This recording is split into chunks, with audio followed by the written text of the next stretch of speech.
Hello everyone, आज हम लोग देखेंगे 2 अप्रैल 2023 का करंट अफेयर्स। तो जो भी इस चैनल पे नए हैं सब्सक्राइब कर लें। तो आगे बढ़ते हैं। पहला प्रश्न हमारा, हाल ही में G20 आपदा जोखिम न्यूनीकरण कार्य समूह की बैठक कहाँ शुरू हुई है? तो इसका शुरुआत हुआ है G20 आपदा जोखिम न्यूनीकरण का, ये गुजरात के गांधीनगर में हुआ है। तो G20 2023 का सम्मेलन होगा जो भारत में होगा, और उसी के तहत लगभग 100 से ज़्यादा सम्मेलन भारत में होंगे। तो उससे रिलेटेड एक सम्मेलन है जो आपदा जोखिम न्यूनीकरण कार्य समूह की बैठक, ये गांधीनगर गुजरात में हुआ है। तो गुजरात के बारे में देख लेते हैं। गुजरात की राजधानी गांधीनगर है और यहाँ के जो राज्यपाल हैं श्री आचार्य देवव्रत हैं, और यहाँ के मुख्यमंत्री हैं जो भूपेंद्र पटेल हैं।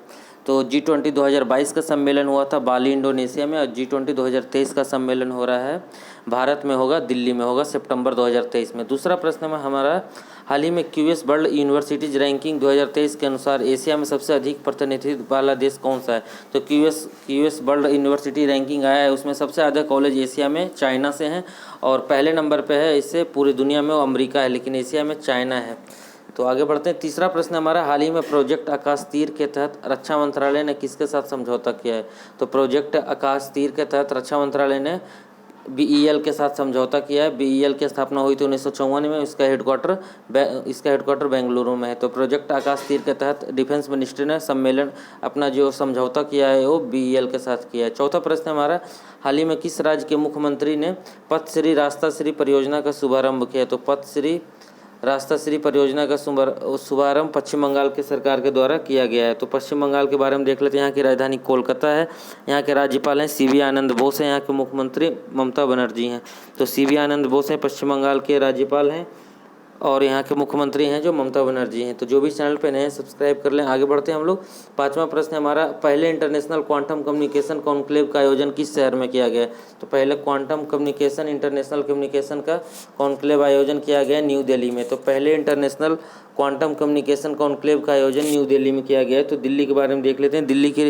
दिल्ली के जो अभी उपराज्यपाल हैं विनय कुमार सक्सेना हैं, और मुख्यमंत्री हैं अरविंद केजरीवाल। दिल्ली के जो राज्यपाल हैं उपराज्यपाल वो हैं विनय कुमार सक्सेना, मुख्यमंत्री अरविंद केजरीवाल हैं।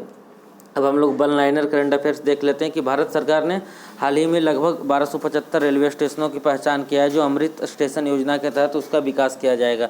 तो अमृत भारत स्टेशन योजना क्या है? तो अमृत भारत स्टेशन योजना 2023 की शुरुआत भारतीय रेलवे बोर्ड द्वारा किया गया है। इसमें रेलवे स्टेशनों का आधुनिकीकरण करने हेतु देश भर के लगभग 1000 से ज़्यादा महत्वपूर्ण छोटी रेलवे स्टेशनों को आधुनिकीकरण किया जाएगा। तो भारत सरकार ने 1275 रेलवे स्टेशनों को अमृत भारत स्टेशन योजना के तहत विकसित करने की ठानी है। तो उसमें लगभग 2023 में किया है, और इसका आधुनिकीकरण करना है। दूसरा प्रश्न हमारा, संयुक्त अरब अमीरात ने राष्ट्रीय जीनोम नीति की शुरुआत की है। तो UAE ने राष्ट्रीय जीनोम नीति की शुरुआत किया है। दूसरा है हमारा, the first global media Congress held कहाँ किया गया है? तो ग्लोबल मीडिया कांग्रेस का सम्मेलन हुआ है अबू धाबी में। तो पहला क्या, राष्ट्रीय जीनोम नीति की शुरुआत हाल ही में UAE के सरकार के द्वारा शुरू किया गया है। अब फर्स्ट ग्लोबल मीडिया कांग्रेस कहाँ हुआ है? अबू धाबी में हुआ है। अगला है प्रश्न हमारा, भारत की G20 अध्यक्षता के तहत दूसरी G20 शेरपा बैठक 30 मार्च 2023 को कोट्टायम के कुमाराकोम गांव में हुआ है। तो G20 के अध्यक्षता के तहत G20 की शेरपा की बैठक कहाँ हुई है? केरला के कोट्टायम में हुआ है। तो G20 के बारे में हम लोग देख लेते हैं। G20 का फुल फॉर्म है ग्रुप ऑफ 20, जिसमें अंतर्राष्ट्रीय आर्थिक सहयोग प्रमुख का मंच है ये सभी प्रमुख अंतर्राष्ट्रीय आर्थिक मुद्दों पर वैश्विक संरचना और अधिशासन निर्धारित करने तथा उसे मजबूत करने की महत्वपूर्ण भूमिका निभाता है। भारत है जो 1 दिसंबर 2022 से 30 नवंबर 2023 तक के लिए इसकी अध्यक्षता करेगा। भारत में जो अध्यक्षता होगा सितंबर 2023 में न्यू दिल्ली में होगा। जो 2022 का सम्मेलन हुआ था वो हुआ था बाली इंडोनेशिया में। G20 की स्थापना हुई थी 1999 में, एशियाई वित्त संकट के बाद हुआ था। तो G20 2022 का सम्मेलन हुआ था बाली इंडोनेशिया में, 2023 का होगा सितंबर में दिल्ली में। आगे हम लोग देखते हैं। पोषण कंपनी हर्बल लाइफ ने सीजन 2023 के लिए टाटा इंडियन प्रीमियर लीग के आधिकारिक भागीदारों में एक बनने की BCCI के साथ साझेदारी की है। तो टाटा जो IPL 2023 हो रहा है उसका साझेदारी पहले टाटा के साथ था, लेकिन टाटा के साथ ही एक और पोषण हर्बल लाइफ ने भी इसके साथ साझेदारी कर लिया है IPL में BCCI के साथ। अगला प्रश्न हमारा, डेनियल मुखी ऑस्ट्रेलिया में पहले भारतीय मूल के कोषाध्यक्ष बने हैं जिन्होंने गीता पे हाथ रखकर न्यू साउथ वेल्स के कोषाध्यक्ष के रूप में शपथ लिया था। न्यू साउथ वेल्स के नए कोषाध्यक्ष कौन बने? डेनियल मुखी हैं जो इंडियन ऑरिजिन के हैं। अगला प्रश्न हमारा, नवीन जिंदल हैं जो टेक्सास यूनिवर्सिटी में लाइफ टाइम अचीवमेंट पुरस्कार प्राप्त करने वाले दूसरे व्यक्ति बने। तो लाइफ टाइम अचीवमेंट अवार्ड से सम्मानित किया गया टेक्सास यूनिवर्सिटी के द्वारा नवीन जिंदल को।